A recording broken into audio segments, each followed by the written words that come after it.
Baiklah, Ibu dan Bapak pelaku UMKM, pada sesi kedua pembicara, kita akan membahas aspek perpajakan dan Undang-Undang Harmonisasi Peraturan Perpajakan yang terkait dengan UMKM.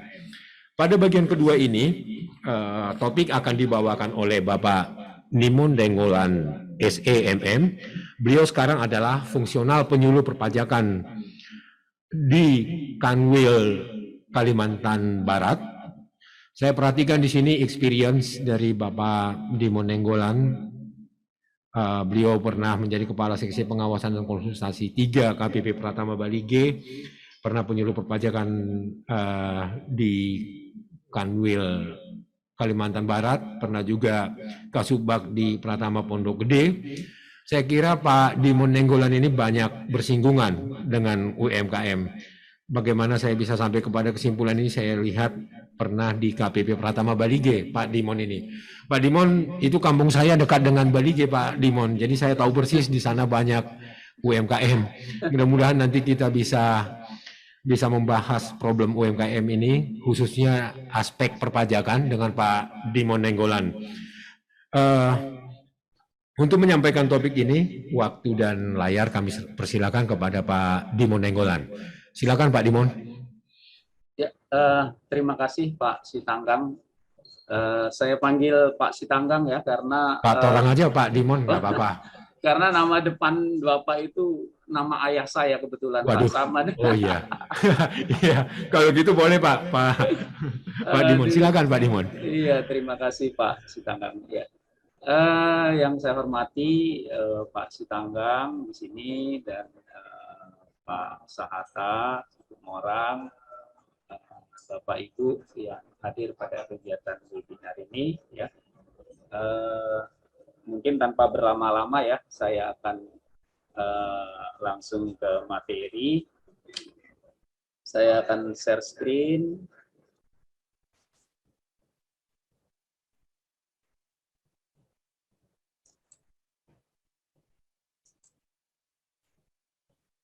Pak sudah muncul ya di layar ya?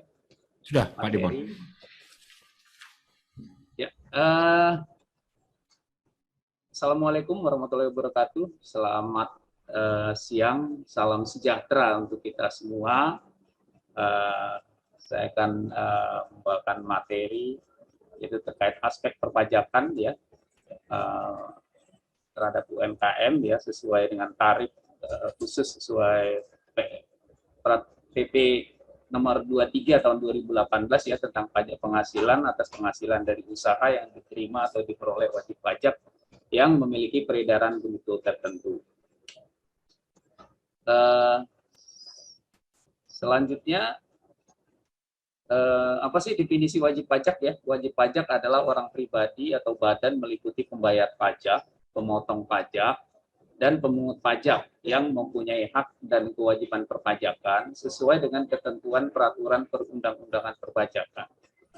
Wajib pajak badan adalah perusahaan di Indonesia seperti PT ya, ada firma, ada CV, dan lain-lain termasuk koperasi dan yayasan.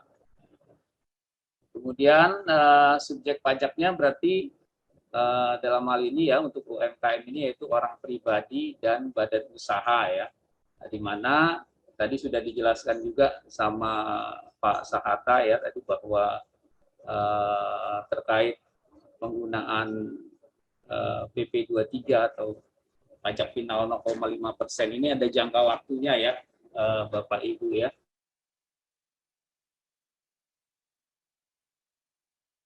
Jangka waktu itu dihitung untuk yang wajib pajak lama ya kalau dia sejak 2018 ya itu berarti tahun PP berlaku ya dihitung sejak itu.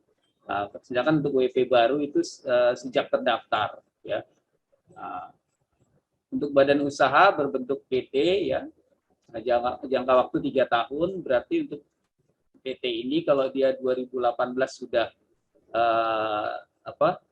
terdaftar ya berarti sampai 2020 ya 18 2020 3 tahun ya. Kemudian untuk CV firma dan koperasi jangka waktunya 4 tahun, berarti sampai dengan 2021 ya. Berarti di tahun pajak 2022 ya, seharusnya dia sudah menghitung dengan tarif normal, tarif pasal 17.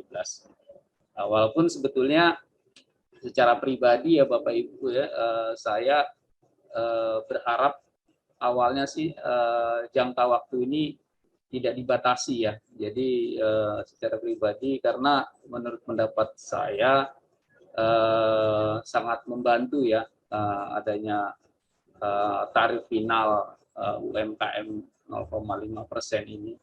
Ya.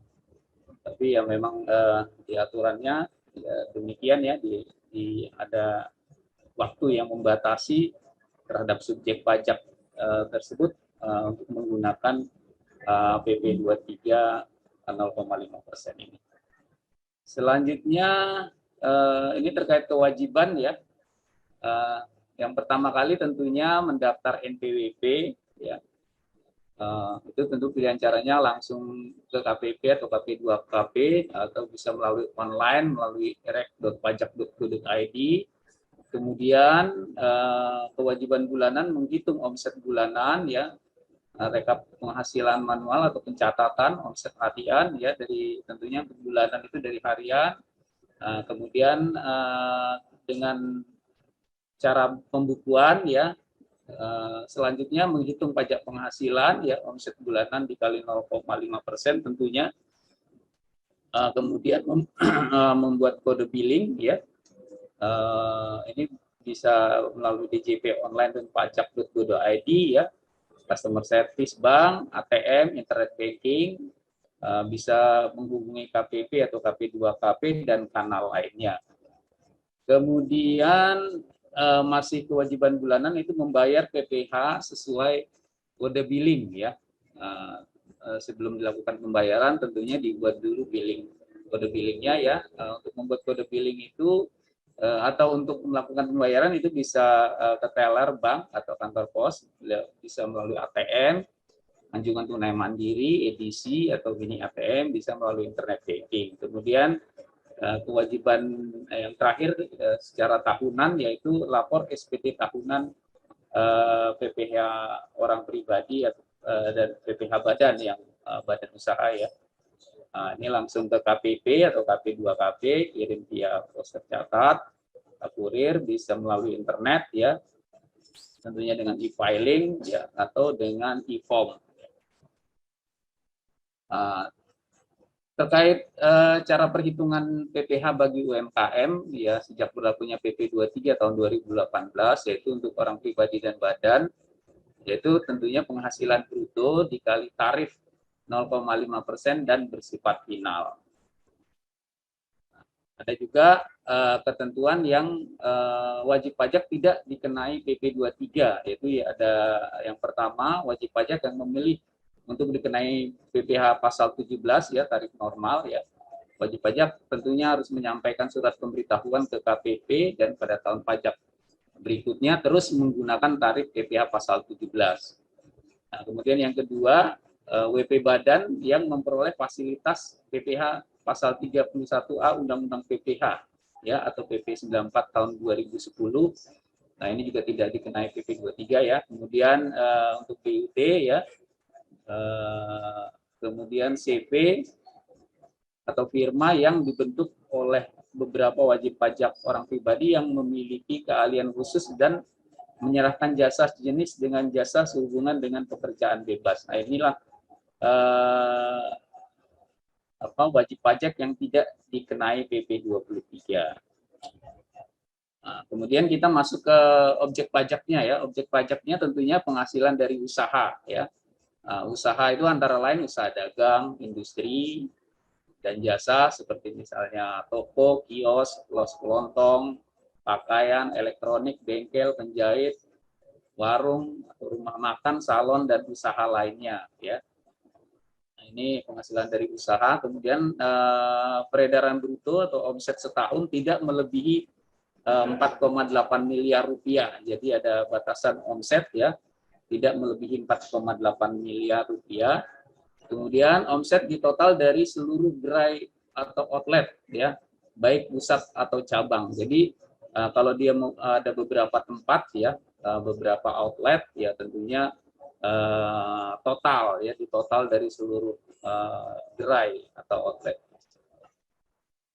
Ini terkait objek. Kemudian terkait peredaran bruto tertentu, yaitu merupakan jumlah peredaran bruto dalam 1 tahun dari tahun pajak terakhir sebelum tahun pajak bersangkutan yang ditentukan berdasarkan keseluruhan peredaran bruto dari usaha, termasuk peredaran bruto dari cabang. Ya.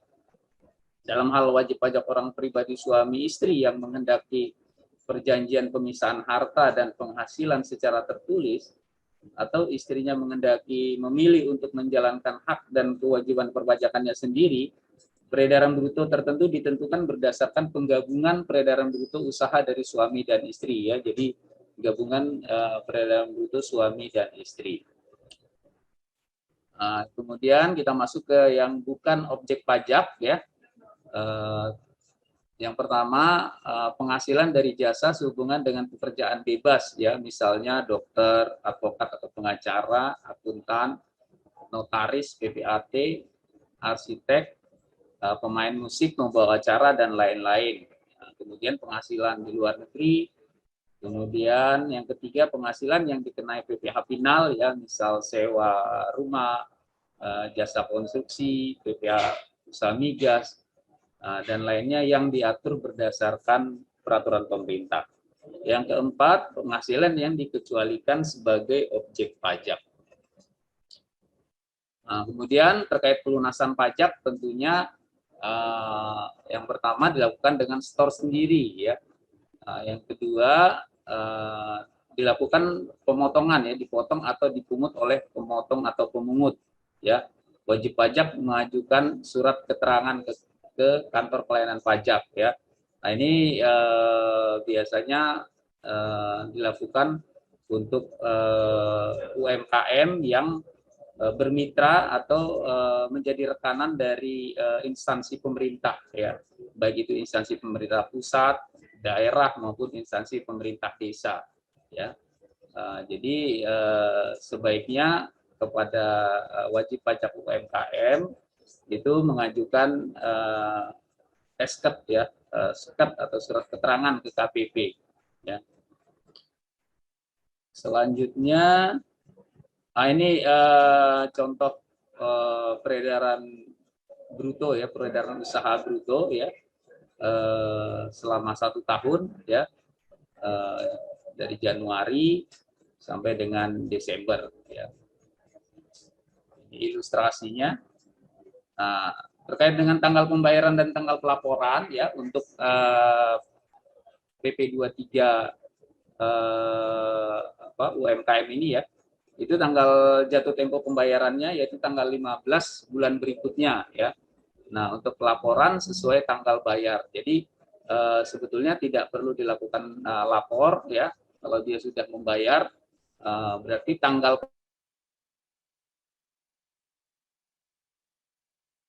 meliputi, ya. Jadi bayar udah itulah dia lapor, ya.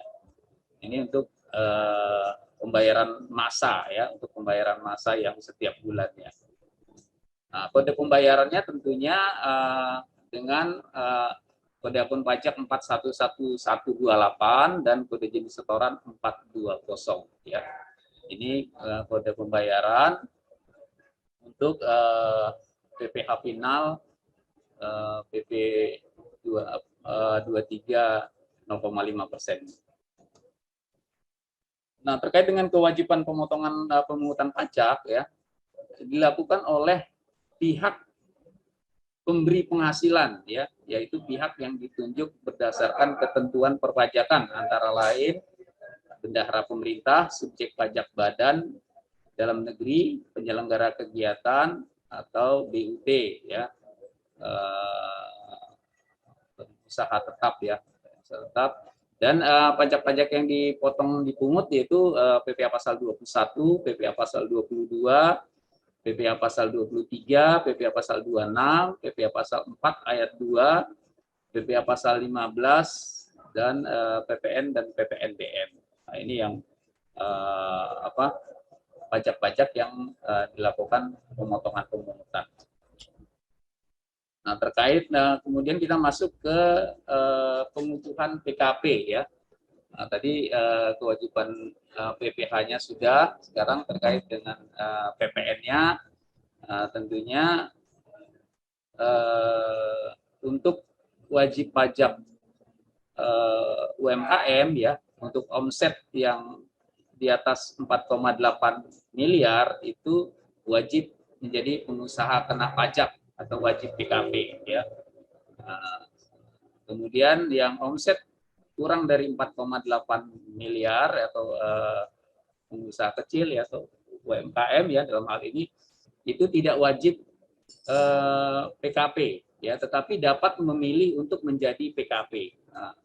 Nah, ini sebetulnya sangat baik ya untuk UMKM itu menjadi PKP ya, apalagi kalau kita kaitkan dengan aturan PMK 231 tahun 2019 ya, terkait dengan instansi pemerintah ya, di mana di sana di PMK 231 tahun 2019 itu ditegaskan bahwa instansi pemerintah itu wajib bermitra ya atau melakukan transaksi dengan PKP ya. Jadi memang untuk instansi pemerintah itu wajib bertransaksi dengan pengusaha kena pajak ya. Nah, berarti jika Bapak Ibu pengusaha UMKM ya, itu jika menghendaki bertransaksi dengan instansi pemerintah ya sebaiknya menjadi PKP ya, walaupun memang secara omset tidak wajib PKP ya, tetapi boleh memilih menjadi PKP ya. Ini wajib pajak sebagai pengusaha yang melakukan penyerahan yang dikenai PPN wajib dikukuhkan menjadi pengusaha kena pajak kecuali pengusaha kecil yaitu yang melakukan penyerahan barang kena pajak dengan peredaran bruto tidak lebih dari 4,8 miliar ya. Pengusaha yang telah dikukuhkan sebagai pengusaha kena pajak atau PKP wajib memungut, menyetor dan melaporkan PPN ya atau PPN dan PPNBM yang terutang atas penyerahan BKP dan atau JKP yang dilakukannya. Nah, ini terkait dengan kewajiban PPN-nya ya Bapak Ibu. Selanjutnya untuk tanggal pembayaran dan pelaporan terkait dengan PPN ini ya, itu untuk tanggal pembayaran di tanggal akhir bulan berikutnya ya. Nah, jatuh tempo pembayarannya di akhir bulan berikutnya sebelum SPT dilaporkan ya tentunya, dan lapor juga di tanggal di akhir bulan berikutnya ya, tanggal jatuh temponya untuk PPN ini. Nah, kita masuk ke penyelenggaraan pembukuan dan pencatatan ini tadi sudah dibahas ya juga sedikit oleh Pak Ganopar tadi ya, yaitu tentunya memperhatikan etikat baik, mencerminkan keadaan atau kegiatan usaha yang sebenarnya menggunakan huruf Latin, angka Arab, satuan mata uang rupiah dan disusun dalam bahasa Indonesia atau dalam bahasa asing yang diizinkan oleh Menteri Keuangan ya. Buku catatan dan dokumen yang menjadi dasar pembukuan atau pencatatan dan dokumen lain wajib disimpan selama 10 tahun di Indonesia, yaitu di tempat kegiatan atau tempat tinggal wajib pajak orang pribadi atau di tempat kedudukan wajib pajak badan ya. Nah, untuk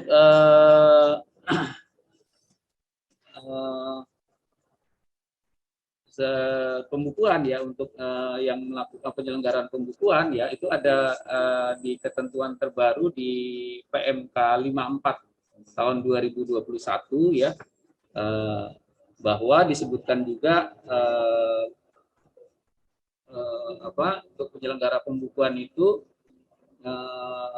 selain mencerminkan keadaan dan kegiatan usaha yang sebenarnya ya, tadi juga harus secara konsisten menerapkan prinsip taat azas dengan sel-sel akrual atau sel-sel kas ya. Jadi ini tambahan untuk yang melakukan pembukuan. Kemudian untuk yang wajib pencatatan tentunya wajib pajak orang pribadi ya yang melakukan kegiatan usaha atau pekerjaan bebas yang sesuai dengan ketentuan peraturan perundang-undangan di bidang perpajakan diperbolehkan menghitung penghasilan itu dengan menggunakan norma penghitungan penghasilan itu.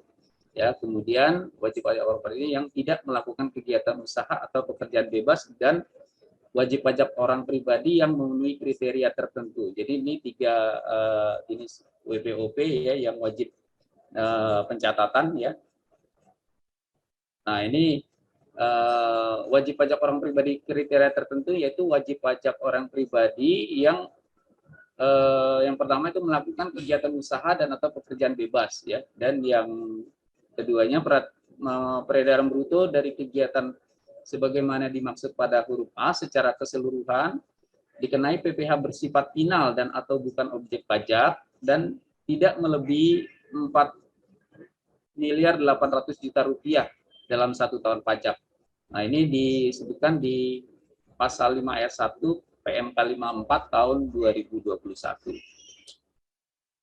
Nah, untuk yang wajib pembukuan ya tentunya wajib pajak orang pribadi yang melakukan kegiatan usaha atau pekerjaan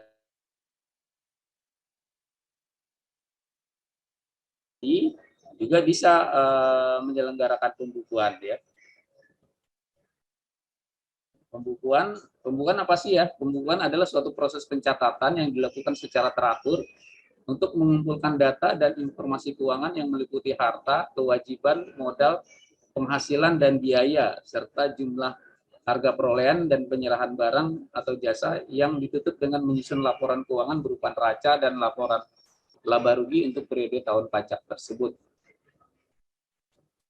Nah, ini tadi sudah disampaikan juga ya oleh Pak Ganovar ya terkait SAKMKM ya, bahwa laporan keuangan minimum terdiri dari laporan posisi keuangan atau neraca ya, laporan laba rugi, kemudian ada catatan atas laporan keuangan.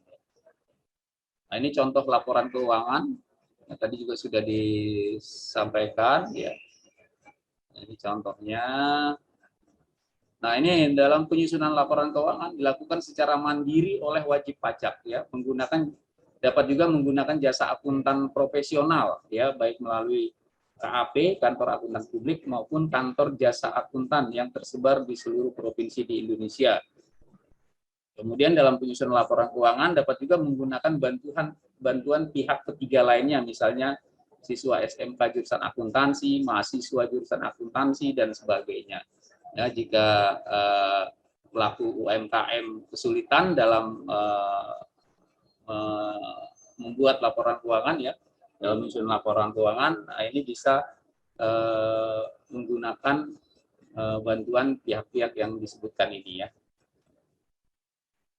Nah, kemudian ya setelah laporan keuangan terbentuk ya, tentunya sudah bisa dibuatkan SPT tahunannya ya. Surat pemberitahuan tahunan adalah surat yang oleh wajib pajak digunakan untuk melaporkan, menghitung dan atau membayar pajak, objek pajak dan atau bukan objek pajak dan atau harta dan kewajiban dalam 1 tahun pajak ya. Jadi dalam menyusun SPT tahunan ya, ini yang kadang terlupa ya terkait selain laporan keuangan ya, tentunya daftar harta ya, daftar harta dan kewajiban ya. Ini yang kadang wajib pajak juga terlewat ya. Nah, dampaknya tentunya itu yang dilakukan sekarang ya, ada program pengungkapan sukarela ya, tentunya terkait dengan harta dan kewajiban ya. Nah, untuk tanggal pelaporan SPT tahunan ini ya, untuk orang pribadi jatuh tempo tanggal 31 Maret tahun berikutnya, sedangkan untuk badan jatuh tempo tanggal 30 April tahun berikutnya. Ini tanggal jatuh tempo pelaporan ya, SPT tahunan ya untuk orang pribadi dan badan. Nah, kemudian untuk cara pengisian SPT orang pribadi ya dengan form SPT 1770 ya, ini langsung ke lampiran 3 ya, lampiran 3 1770 ya, langsung diisi di baris 16 Nah, itu penghasilan lain yang dikenakan pajak final dan atau bersifat final. Ya, diisi kolom dasar pengenaan pajak atau penghasilan bruto, diisi dengan offsetnya, kemudian kolom PPh terutang diisi dengan PPh 0,5%. Ini untuk orang pribadi ya dengan formulir 1770 ya. Kemudian untuk badan ya, untuk wajib pajak badan itu mengisi di formulir 1771 lampiran 4 ya. Di sini ada PPh final ya. Diisi nanti di baris terakhir kalau saya tidak salah, ini ada juga untuk PPh final PP 23 tahun 2018 ya. Diisi dasar pengenaan pajaknya omset tarif 0,5%, ini PPh terutangnya. Nah, setelah dari lampiran 4 tentunya ke langsung ke induk ya, pengisian di induk SPT-nya di huruf F ya, PPh final dan penghasilan bukan objek pajak ya, dipindahkan ke sini angkanya tadi ya. Diisi dari formulir 71 Romawi 4 ya, jumlah bagian A form 5. Nah, kemudian nanti lampirannya ya, nanti dilampirkan pula daftar pembayaran PP 23-nya ya, tadi yang ilustrasi yang per bulan itu nanti dilampirkan juga sebagai lampiran SPT tahunannya. Nah, kemudian kita masuk ke Undang-Undang Harmonisasi Peraturan Perpajakan, Undang-Undang Nomor 7 Tahun 2021 ya, tentunya yang terkait dengan UMKM. Apa aja sih ya yang terkait dengan UMKM di Undang-Undang HPP ini? Yang pertama tentunya terkait dengan PTKP ya Bapak Ibu ya. Untuk PTKP, penghasilan tidak kena pajak, itu tidak ada perubahan ya. Jadi masih sama untuk diri sendiri ya. Diri wajib pajak itu 54 juta, tambahan untuk wajib pajak yang kawin 4.500.000 ya. Ini tidak ada perubahan. Nah, ini yang berubah di kunci perubahannya di pasal 7 ayat 2A ini yang ditambah ya. Bahwa wajib pajak orang pribadi yang memiliki peredaran bruto tertentu sebagaimana dimaksud dalam pasal 4 ayat 2 huruf E tidak dikenai pajak penghasilan atas bagian peredaran bruto sampai dengan 500 juta rupiah dalam 1 tahun pajak ya. Ini yang tambahan ya di Undang-Undang HPP ini yang terkait dengan UMKM tentunya ya. Berarti di sini untuk wajib pajak orang pribadi ya, UMKM wajib pajak orang pribadi itu sampai yang peredaran bruto sampai dengan 500 juta itu tidak dikenai pajak penghasilan ya. Nah, ini batas peredaran bruto yang tidak dikenai pajak bagi wajib pajak orang pribadi ya. Tentunya dengan tarif 0 ya ini tadi ya, bagi orang pribadi pengusaha yang menghitung PPh dengan tarif final 0,5% atau PP 23 tahun 2018 dan memiliki peredaran bruto sampai 500 juta setahun tidak dikenai PPh. Ini ilustrasi penghitungan pajak Tuan A pengusaha toko kelontong pada tahun pajak 2022 ya. Di sini terlihat nih ilustrasi ya, dengan berlakunya Undang-Undang HPP maka beban pajak yang harus dibayar Tuan A menjadi berkurang 2,5 juta. Ya, ini kalau diilustrasikan di sini peredaran usaha per bulannya itu 100 juta rupiah ya. 100 juta rupiah berarti sampai dengan 5 bulan ya, sampai dengan Mei ya, 5 bulan pertama dia tidak dikenai PPh ya, karena ketentuan sampai 500 juta tidak dikenai PPh ya. Di sini tidak ada PPh-nya nihil. Nah, baru di bulan Juni dan seterusnya dia dikenakan PPh 0,5% sehingga ada pengurangan ya. Kalau menggunakan undang-undang yang sebelumnya ya, sebelum undang-undang HPP dia setahun membayar 6 juta, tetapi dengan ketentuan undang-undang HPP ini dia hanya cukup membayar 3.500.000 ya, jadi berkurang 2,5 juta. Tetapi Bapak Ibu, mekanismenya seperti apa ya? Tentunya Ini kan ilustrasi ya, sesuai undang-undang. Tentunya kita sebetulnya masih menunggu aturan pelaksanaannya ya, petunjuk pelaksanaannya, dan beberapa hari yang lalu kita juga sudah menanyakan ke kantor pusat, dan aturan pelaksanaannya masih menunggu ya, masih dalam pembahasan. Seperti apa nanti mekanisme yang berlaku ya terkait dengan ketentuan ini. Kemudian terkait dengan tarif pajak ya, ini kunci perubahan ya, lapisan tarif yang tadinya sampai dengan 50 juta, lapisan pertama itu dinaikkan menjadi sampai dengan 60 juta ya, sebesar 5%. Kemudian ada lapisan paling tinggi ya, lapisan yang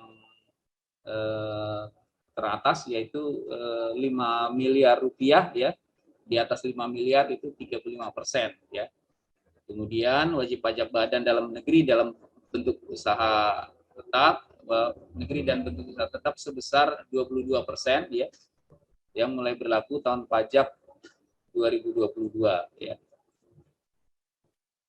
Nah, ini yang lapisan tarif sebelumnya ya. Nah, sebelumnya kan wajib pajak badan dalam negeri dan bentuk usaha tetap adalah 28% ya. Nah, ini kemudian ini ilustrasi penghitungan PPh orang pribadi ya, terkait dengan tarif pajak Undang-Undang PPh, dan disandingkan Undang-Undang PPh dan Undang-Undang HPP ya, di mana tentunya perubahan tarif ini tidak menambah beban bagi PPh orang pribadi yang berpenghasilan sampai dengan 5 miliar setahun ya. Jadi sampai dengan 5 miliar setahun itu tidak ada tidak menambah beban ya. Masyarakat berpenghasilan sampai dengan 4,5 juta per bulan tetap tidak membayar PPh sama sekali. Data dari SPT tahun 2019, dari 11,5 juta wajib pajak yang melaporkan SPT, hanya 4,9 juta wajib pajak yang membayar pajak ya. Kemudian masyarakat dengan penghasilan di atas 4,5 juta per bulan mayoritas akan membayar pajak yang lebih rendah. Kemudian ini masih tarif materi PPh-nya ya, di PPh badan ditetapkan menjadi 22% ya. Di mana sebelumnya ada ketentuan untuk tahun 2022 dan seterusnya akan diturunkan ke 20% sebetulnya tarif PPh badan ini, tapi di Undang-Undang HPP tarif dibuat tetap ya 22% ya. Nah, ini untuk menciptakan APBN yang adil dan sehat ya. Jadi dibandingkan juga dengan rata-rata tarif PPh badan di negara-negara lain ya. Jadi memang pemerintah perlu mempertahankan tarif PPh badan mulai tahun pajak 2022 sebesar 22% ya. Kemudian kita masuk ke PPN ya.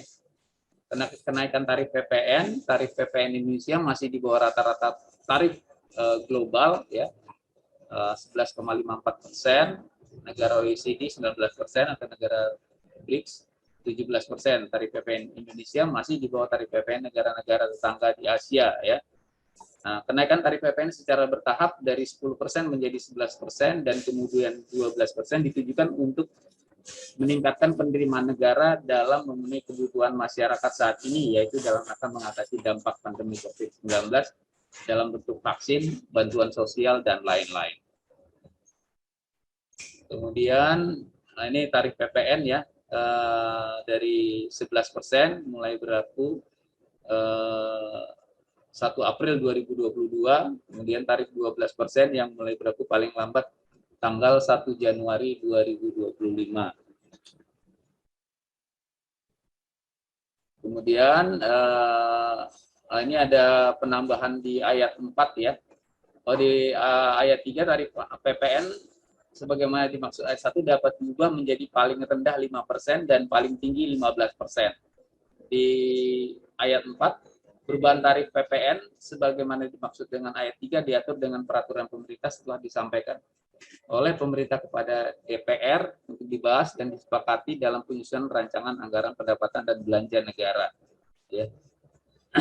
Kemudian adanya kemudahan dan penyederhanaan tarif ya, besaran tertentu. Nah, jadi pengusaha kena pajak dengan ketentuan mempunyai peredaran usaha 1 tahun, buku tidak melebihi jumlah tertentu, melakukan kegiatan usaha tertentu, melakukan penyerahan barang kena pajak tertentu dan atau jasa kena pajak tertentu, dapat mengungut PPN berutang dengan besaran tertentu. Nah, ini ada kemudahan dan penyederhanaan ya.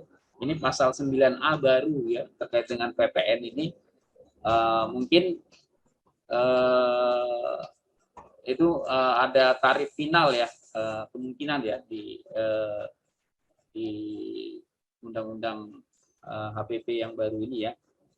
Kemudian atas pajak masukan perolehan BKP, JKP, impor BKP dan pemanfaatan JKP, BKP tidak berwujud oleh PKP tersebut tidak dapat dikreditkan. Nah, ini contohnya ya, PKP dengan peredaran usaha kurang dari 4,8 miliar ya. Nah, PKP yang melakukan penyerahan jasa pengiriman paket, PKP yang melakukan penyerahan jasa di Biro Perjalanan Wisata ya. Nah, ini pasal 96 merupakan pasal baru, tetapi mekanismenya dan ketentuan lebih lanjut ya kita masih menunggu petunjuk pelaksanaannya ya. Jadi aturan turunannya masih dalam pembahasan atau masih di dalam penyusunan. Kemudian kita masuk ke program pengungkapan sukarela ya yang saat ini Mohon izin Pak ya. Dimon, kalau bisa waktunya lebih dipersingkat yang untuk PPS-nya ya Pak, karena waktunya kita masih ada waktu untuk diskusi. Oke. Ya. Terima kasih Pak Dimon. Terima kasih. Terkait program pengungkapan sukarela ya, tentunya ada 2 kebijakan ya, kebijakan 1 dan kebijakan 2. Kebijakan 1 untuk peserta teks amnesti ya, kebijakan 2 untuk wajib pajak orang pribadi ya. Ini basis asetnya 2015, di sini 2016 sampai 2020. Nah, kalau dia peserta teks amnesti ya, kalau dia tidak melakukan tidak ikut program pengungkapan sukarela ini, tentunya akan dikenakan tarif tambahan ya. Ini tarif 25% badan, 30% orang pribadi, 12,5% WP tertentu. Aset yang kurang diungkap dikenai sanksi 200%. Jadi kalau memang dia tidak ikut PPS ini ya, dia akan kena tarif lebih tinggi.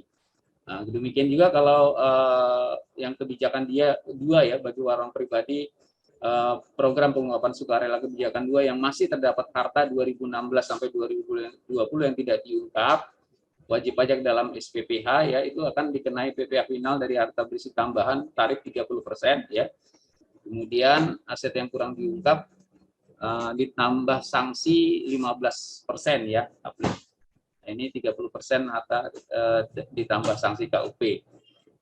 Nah, ini bagaimana kalau dia tidak ikut? Nah, ini ada juga pertanyaan gimana kalau tidak ikut PPS ya. Kalau tidak ikut PPS tentunya penghasilan 2016 sampai 2020 dikenakan PPh progresif ya. Jadi akan dihitung mengenakan tarif progresif, kemudian ada sanksi bunga per bulan sebesar bunga acuan uplift 15% ya.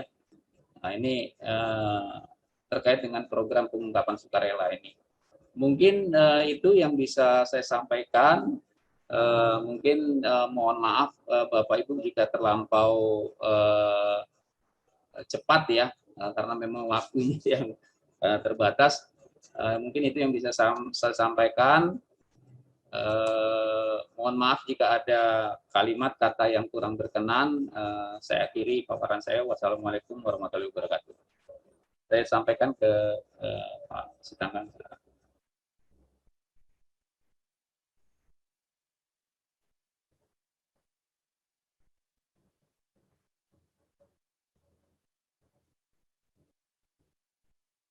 Kalau di pajak sendiri kelihatannya tidak memakai istilah UMKM, tapi batasan peredaran usaha.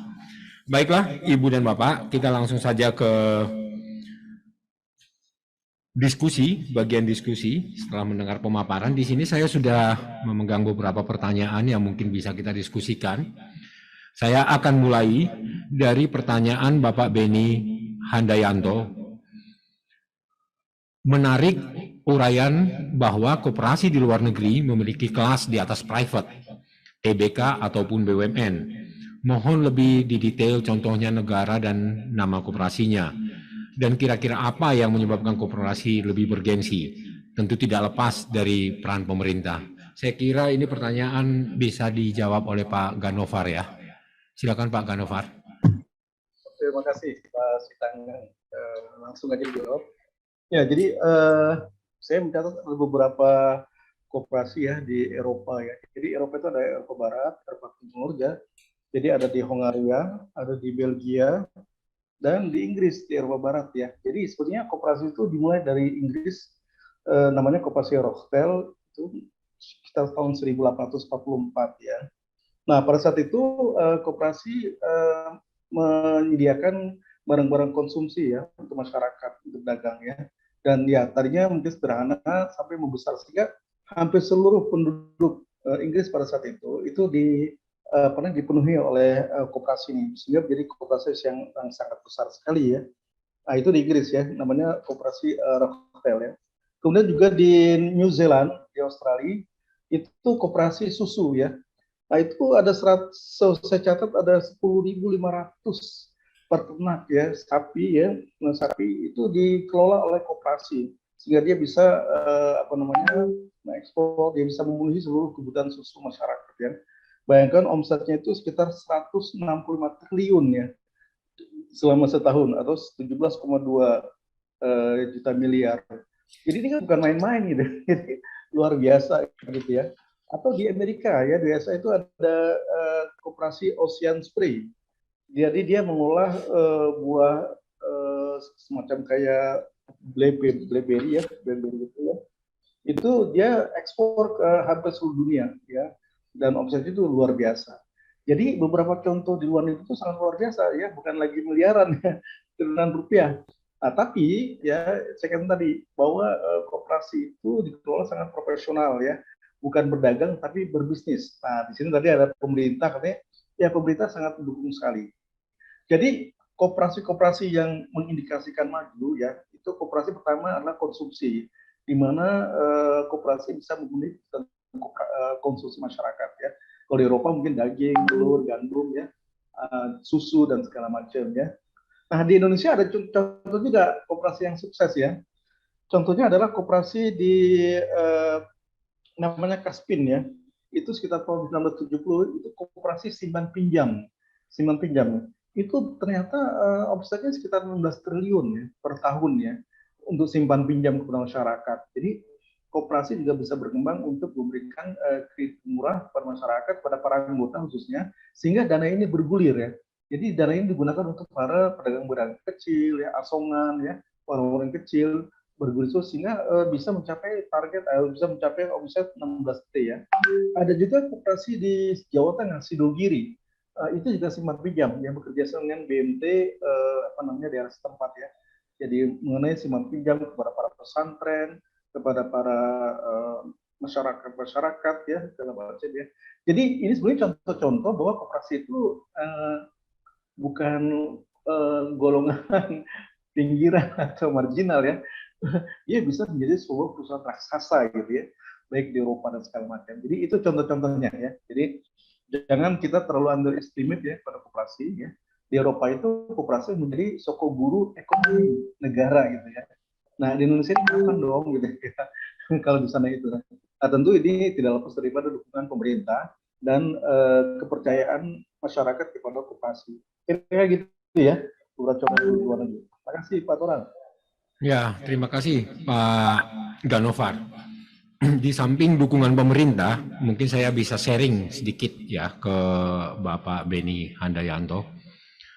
Kalau pemerintah kan sudah jelas dari PP nomor 7 tahun 2021 tentang kemudahan pelindungan dan pemberdayaan koperasi dan UMKM, memang semangatnya kita lihat, seperti saya sampaikan tadi, pemerintah sih ingin mendukung kemajuan dari koperasi dan UMKM. Itu sampai ada peraturan pemerintahnya.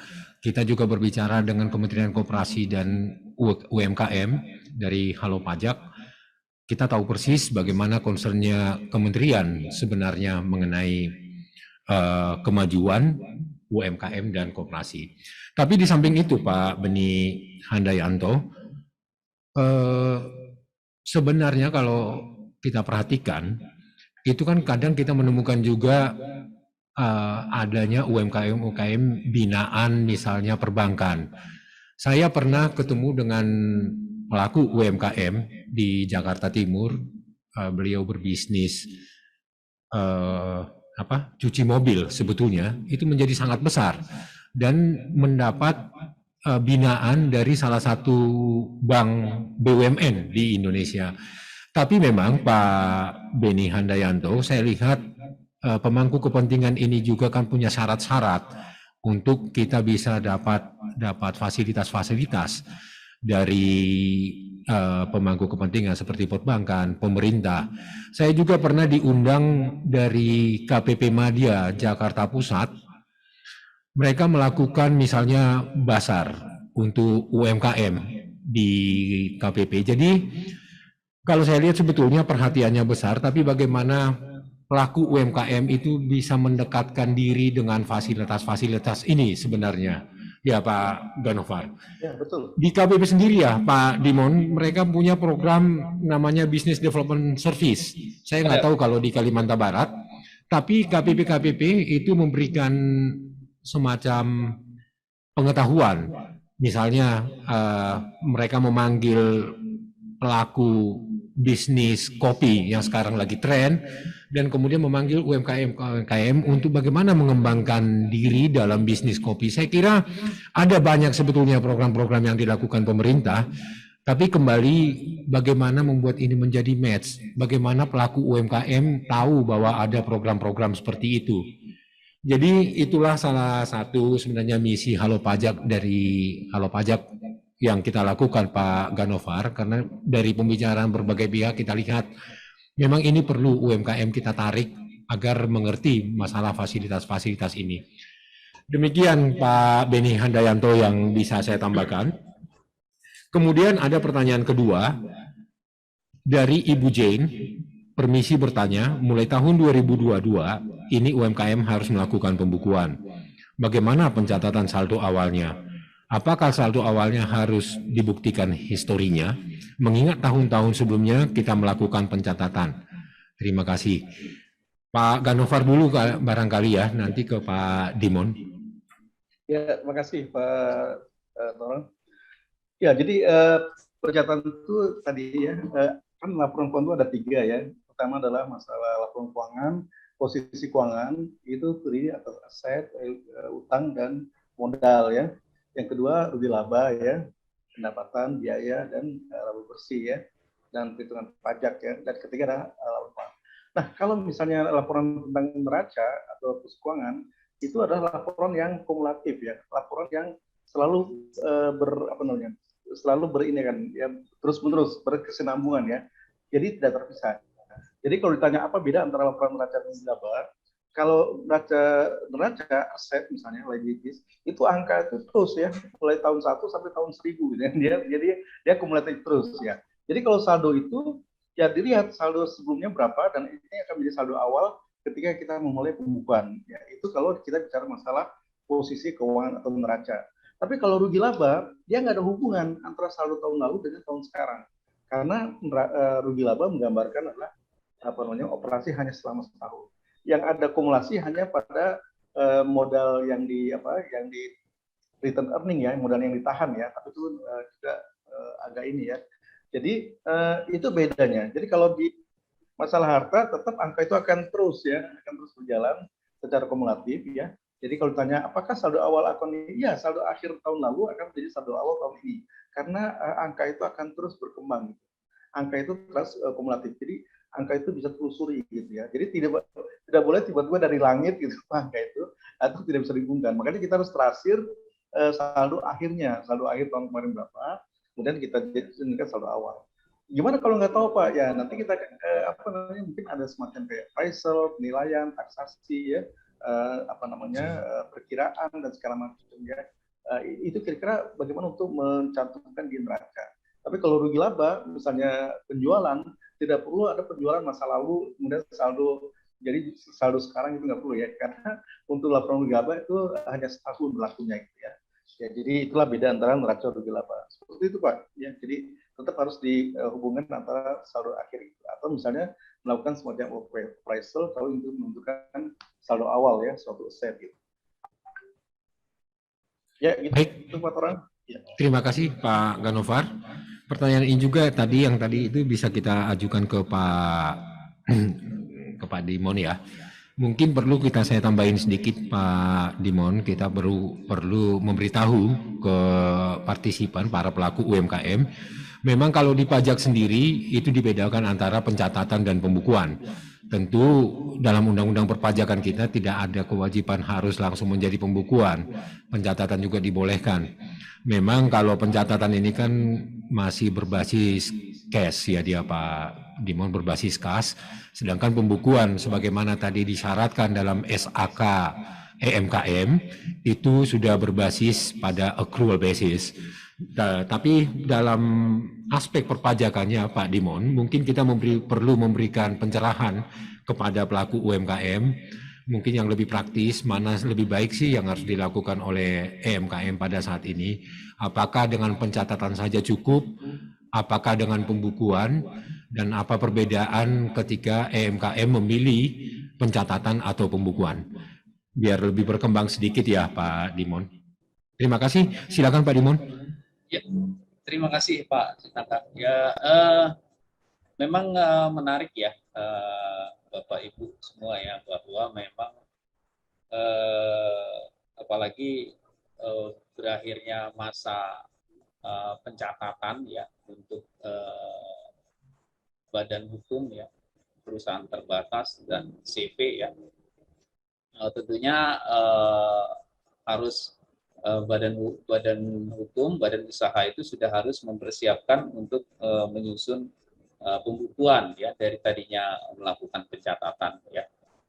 Tetapi ya yang seperti yang Pak sedang sampaikan tadi, bahwa memang dalam pencatatan kan wajib pajak itu lebih kepada cash basis ya, dasarnya kas, sedangkan untuk pembukuan itu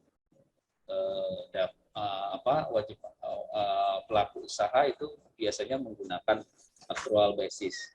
Tetapi mungkin menyikapi itulah mungkin diterbitkannya PMK nomor 54 tahun 2021 ini, Bapak ya, yaitu tentang tata cara melakukan pencatatan dan kriteria tertentu serta tata cara menyelenggarakan pembukuan untuk tujuan perpajakan.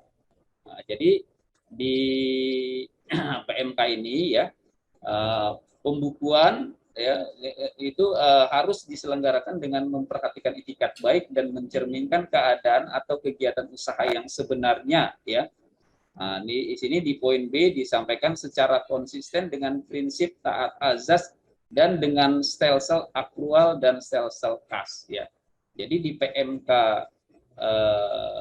54 tahun 2021 ini ya, pembukuan juga bisa menggunakan cash basis ya. Jadi di sini juga ada formulirnya ya, formulir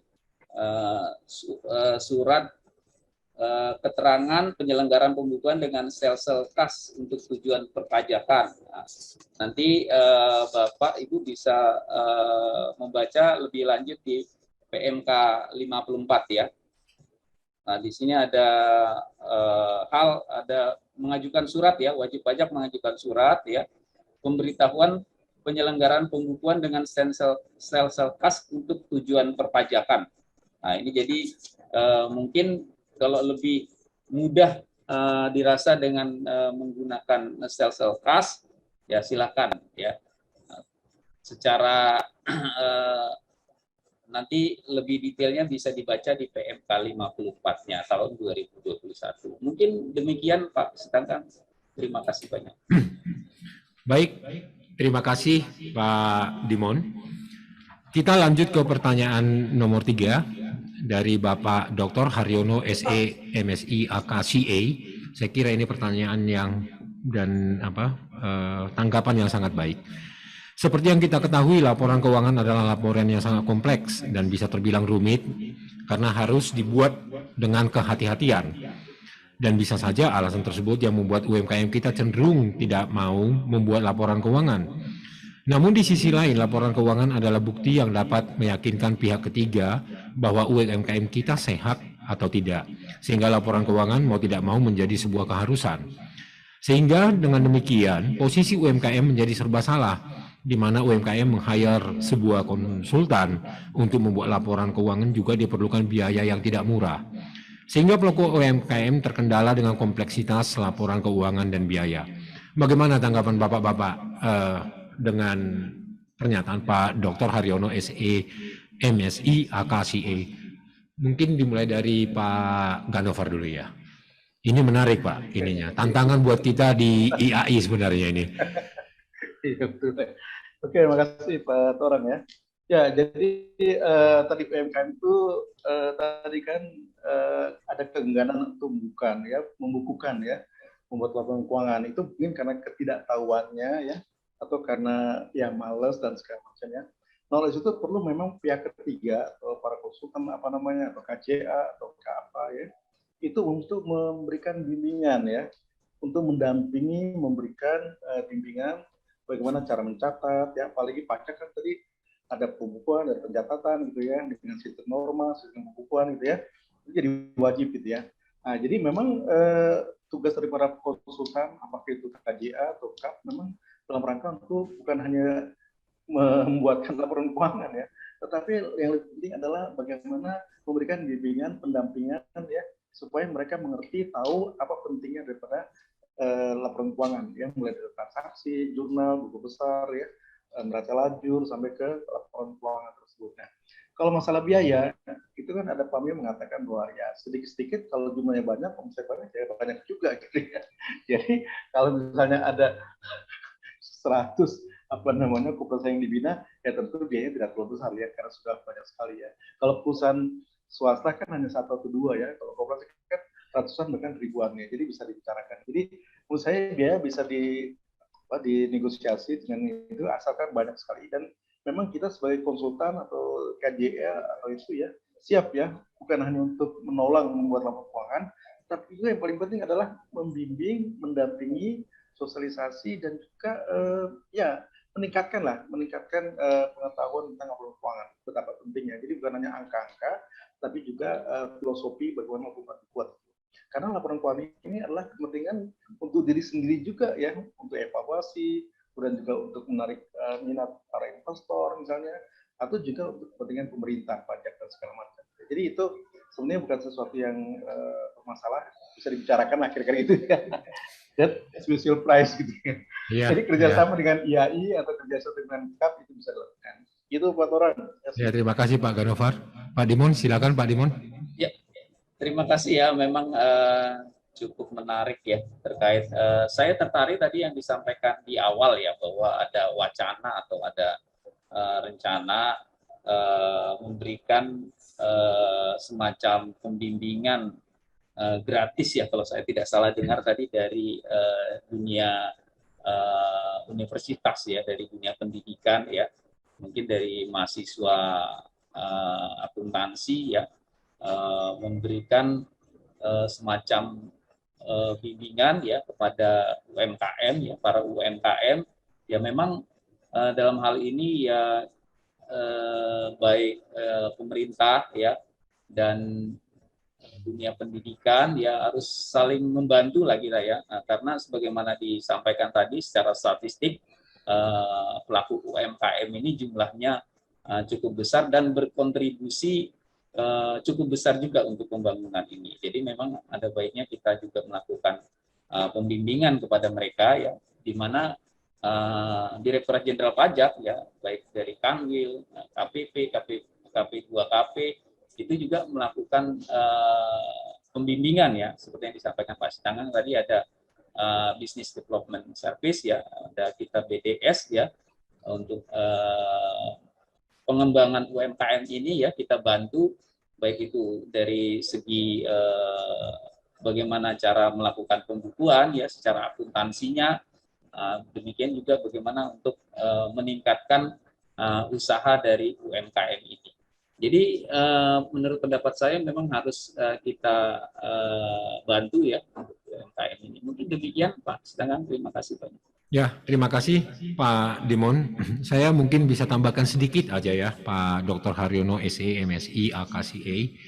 Berdasarkan pengalaman kita Pak melakukan ini ya, sosialisasi dan pemberdayaan buat UMKM bekerja sama dengan Kementerian Koperasi, dengan DJP, dan dengan lembaga lain. Kementerian Koperasi dan UMKM misalnya Pak Haryono, itu meluncurkan aplikasi, sebetulnya aplikasi untuk pembuatan laporan keuangan, tentu yang sederhana dan itu gratis. Itu namanya Lamikro. BI Bank Indonesia juga mengeluarkan aplikasi sederhana untuk pembukuan dan pembuatan laporan keuangan yang bernama Siapi. Kita sendiri Pak di Halo Pajak pada saat ini juga sedang bekerja sama dengan pembuat aplikasi untuk laporan keuangan. Mudah-mudahan nanti akan bisa kita luncurkan dan gratis Pak, yang namanya aplikasi Laba Rugi. Yang mau saya sampaikan Pak Haryono, sebetulnya banyak pihak-pihak sebetulnya yang berusaha untuk membantu UMKM ini. Tapi kembali memang ini harus kita sosialisasikan dengan keras kepada UMKM bahwa ini ada loh, supaya pelaku UMKM ini tahu bahwa ada banyak hal sebenarnya yang bisa kita lakukan untuk memberdayakan diri kita. Di samping itu juga berdasarkan pengalaman kita Pak Ganovar, bekerja sama dengan IAI, di beberapa tempat, saya nggak tahu di Kalimantan Barat, kantor IAI kita Pak bersedia memberikan layanan gratis untuk pembuatan laporan keuangan ini kepada pelaku UMKM tentunya. Mungkin pada level tertentu mungkin masih bisa ya Pak Ganovar itu dilakukan gratis, tapi mungkin kalau sudah demikian rumit, tentu IAI juga mungkin harus mengeluarkan sumber daya. Paling enggak Pak Ganovar mungkin Bapak bisa rancang at cost lah, ya kan gitu ya Pak Ganovar ya. Di beberapa tempat juga DJP bekerja sama dengan kampus membuka diri yang disebut dengan tech center Pak Dimon. Saya nggak tahu di Kalimantan Barat apakah DJP punya tech center. Masih berjalan Pak di sini berjalan. Masih berjalan. Mereka juga membuka diri ke pelaku UMKM di kabupaten dan kota lain, menyatakan ya silakan ibu bapak pelaku UMKM datang ke tech center, nanti kita akan coba untuk membimbing bagaimana melakukan laporan keuangan ini. Jadi begitu Pak Haryono, dan di atas semuanya tentu masalah biaya Pak Haryono, kita harus membandingkan juga dengan manfaat yang akan kita peroleh. Bukan hanya biaya mahal, tentunya kalau manfaatnya jauh lebih besar, ya tentu biaya itu bisa menjadi lebih murah, saya kira ya Pak Haryono. Baik, satu lagi pertanyaan saya rasa yang perlu setelah ini kita akan akhiri. Masih ada pertanyaan-pertanyaan di sini. Nanti Halo Pajak akan menyambungkan pertanyaan-pertanyaan Ibu Bapak, dan kalau dimungkinkan itu akan dijawab melalui email Ibu dan Bapak. Ini saya rasa disingkat saja Pak Dimon. Terkait dengan PPS saya rasa karena ini lagi musimnya. Apakah WP pribadi wajib ikut PPS? Dan apa batasan atau kriteria WP yang harus ikut PPS? Silakan Pak Dimon, ini mungkin menjadi pertanyaan terakhir untuk dijawab karena lagi musim PPS. Mungkin Pak Dimon perlu sedikit memberikan pengetahuan ke kita mengenai PPS ini. Silakan Pak Dimon. Oke, terima kasih Pak Sitangkang ya, terkait dengan program pengungkapan sukarela ini ya, di mana disebutkan sebetulnya kan dari judulnya kan sukarela ya Bapak Ibu ya, jadi memang tidak ada keharusan ya kan sebetulnya kan dari kalimatnya kan sukarela. Jadi terkait dengan orang pribadi ya itu di paparan tadi sudah saya sampaikan ya, untuk wajib pajak orang pribadi yaitu dia bisa ikut kebijakan 1 atau kebijakan 2 ya, di mana untuk kebijakan 1 itu dia adalah peserta teks amnesti di tahun 2016 ya. Nah, sedangkan untuk tahun pajak 2016 sampai dengan 2020 ya, dia ikut di kebijakan 2 ya. Nah, untuk wajib pajak orang pribadi mungkin tidak ikut teks amnesti sebelumnya ya, untuk aset perolehan tahun 2016 sampai dengan 2020, nah itu dia ikut di kebijakan 2 ya, yang belum dilaporkan dalam SPT tahunan 2020 ya. Tentunya syaratnya ya wajib pajak tersebut melaporkan dulu SPT tahunannya tahun 2020-nya ya. Tentunya harta apa aja yang belum dilaporkan, yang belum masuk dalam SPT tahunan, nah itulah yang dimasukkan dalam surat pemberitahuan pengungkapan harta ya, dengan tarif PPh finalnya itu 18% untuk deklarasi luar negeri, 14% untuk aset luar negeri repatriasi dan aset dalam negeri, dan 12% untuk aset luar negeri repatriasi dan aset dalam negeri yang diinvestasikan dalam surat berharga negara, hilirisasi atau renewable energy, energi terbarukan. Jadi demikian Pak Sitanggang mungkin yang bisa saya sampaikan. Terima kasih Pak.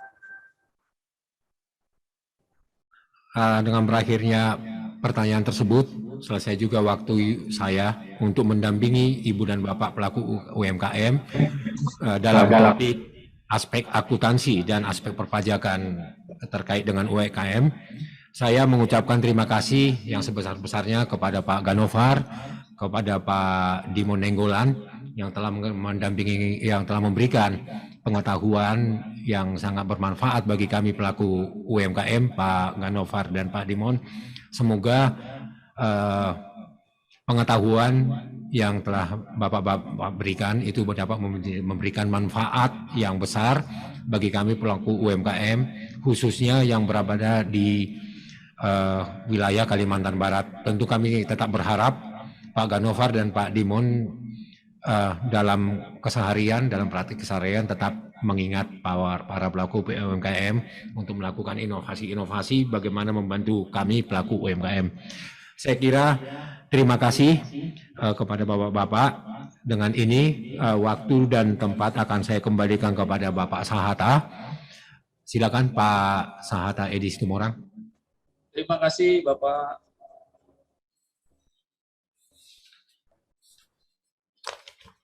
Terima kasih Pak Torang atas panduannya terhadap diskusi mengenai paparan mengenai perpajakan akuntansi dan akuntansi UMKM serta sosialisasi harmonisasi peraturan perpajakan yang berkaitan dengan usaha UMKM. Kita sudah sampai di penghujung acara. Sebelum ditutup oleh Ketua YAI Wilayah Kalimantan Barat, saya mewakili YAI KAPJ menyampaikan dan Halo Pajak menyampaikan terima kasih kepada semua instansi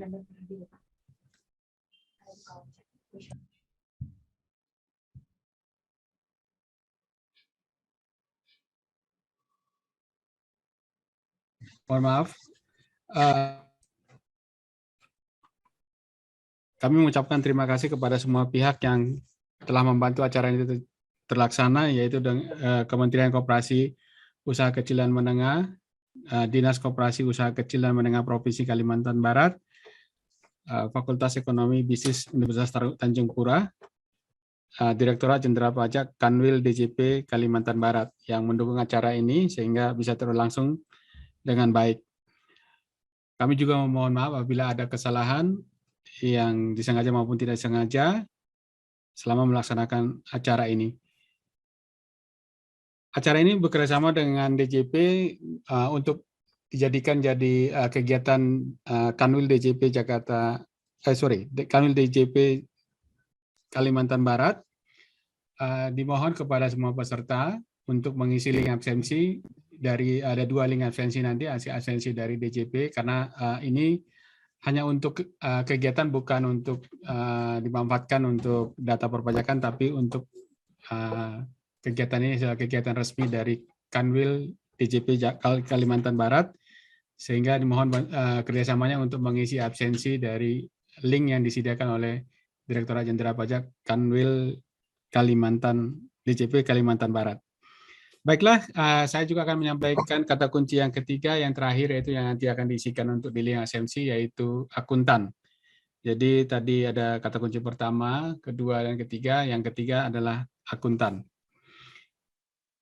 Sebagai penutup akan disimpulkan oleh Bapak Dr. Haryono SE, MSI AK, CA, Ketua IAI Wilayah Kalimantan Barat. Waktu dan layar kami serahkan ke Pak Haryono. Silakan Pak. Terima kasih. Assalamualaikum warahmatullahi wabarakatuh. Selamat siang dan salam sejahtera untuk kita semua. Alhamdulillah, webinar dengan tema aspek perpajakan dan akuntansi UMKM serta sosialisasi undang-undang harmonisasi peraturan perpajakan yang berkaitan dengan usaha UMKM terselenggara dengan baik dan lancar. Terima kasih kepada Ibu Rosa Novitasari yang mewakili Bapak Teten Mas Duki, Bapak Ahmad Samari selaku Kakanwil DJP Provinsi Kalimantan Barat, ya, selaku Kinus dalam acara webinar ini, Ibu Dr. Barkah, Dekan Fakultas Ekonomi Universitas Jayapura yang telah berkenan membuka acara ini, Bapak Ayub Barumbu dari Dinas Koperasi Provinsi Kalimantan Barat, Bapak Ganovan, PhD dari BPKP Provinsi Kalimantan Barat selaku narasumber, Bapak Dimon Nainggolan selaku narasumber, Bapak Torang Sipangga selaku moderator, dan Bapak Sahala Edi Situmorang selaku host acara ini. Tidak lupa juga saya ucapkan terima kasih kepada Bapak Ibu dan saudara sekalian yang telah sudi meluangkan waktu untuk mengikuti webinar ini. Tadi dikemukakan beberapa aplikasi sudah dikembangkan, ya, diantaranya Departemen Koperasi sudah mengembangkan aplikasi Lamikro yang telah dimanfaatkan oleh 25.000 UMKM.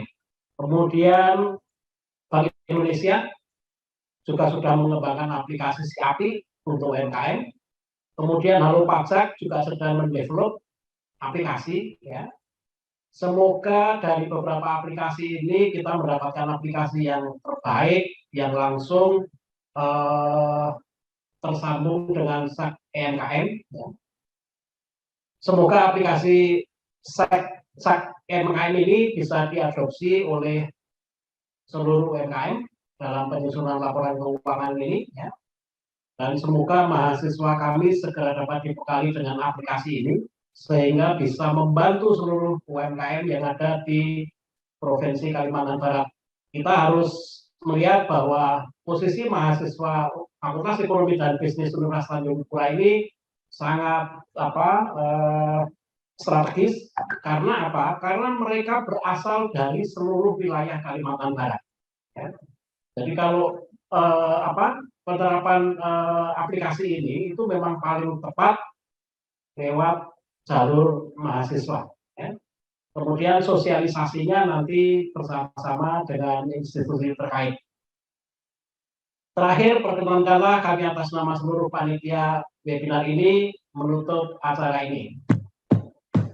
Kami menyampaikan penghargaan dan rasa terima kasih kepada Bapak Ibu dan saudara sekalian dan semua pihak yang telah memberikan bantuan dan kerjasamanya sehingga dapat terlaksana webinar ini. Semoga di masa-masa mendatang kerjasama ini dapat lebih ditingkatkan. Terakhir, semoga UMKM di Kalimantan Barat segera naik kelas, semakin tangguh, adaptif, dan inovatif. Amin. Billahi taufiq wal hidayah. Wassalamualaikum warahmatullahi wabarakatuh.